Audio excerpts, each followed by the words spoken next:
Prince Charles and Camilla faced resistance when they fought for their relationship to be accepted, but his father's tenacity in sticking by the woman he loves rubbed off on the young Prince William, according to a royal expert.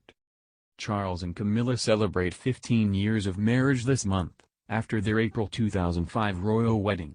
Their nuptials marked a new era for Camilla in the palace, as the Queen and royal family accepted her as the new Duchess of Cornwall.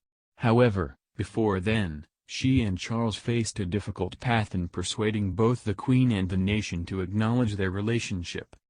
Royal author Penny Junor, in her 2017 book The Duchess, explains, the Queen had wanted Camilla gone.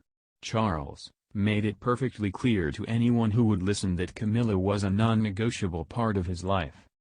In his 2006 book William's Princess, veteran royal author Robert Jobson argues that, during this time, Prince William was sensitive to how his father and stepmother were perceived, and learned from Charles' tenacity. Mr. Jobson writes, Charles' apparent need for there to be a public acceptance of Camilla placed the identity of the Prince of Wales consort firmly in the public spotlight, inviting the press to take notes but strictly on palace terms. Where Prime Minister Baldwin had simply insisted that no public would tolerate Wallis Simpson on the throne, Prince Charles set out to convert a nation to his will through spin. Breaking the mold when it comes to matters of the heart, and struggling to find a comfortable coexistence with the press are traits Charles would pass on to his son.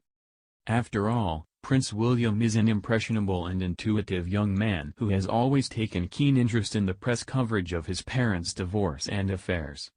He was there to witness the story unfolding on both sides, seeing what made it into the newspapers and onto the screens, knowing what was really going on behind closed doors and, to some extent, gaining an insight into how events were presented by Charles' press secretary, Mark Bolland. It would make a lasting impression on the young prince, as witnessed later on in his own attempts to lead the press a merry dance when it came to his private life, particularly in his blossoming and deepening relationship with Kate. The author points towards William's famous words in 2005 as an instance of the prince hiding his true feelings for his future bride from the world's media.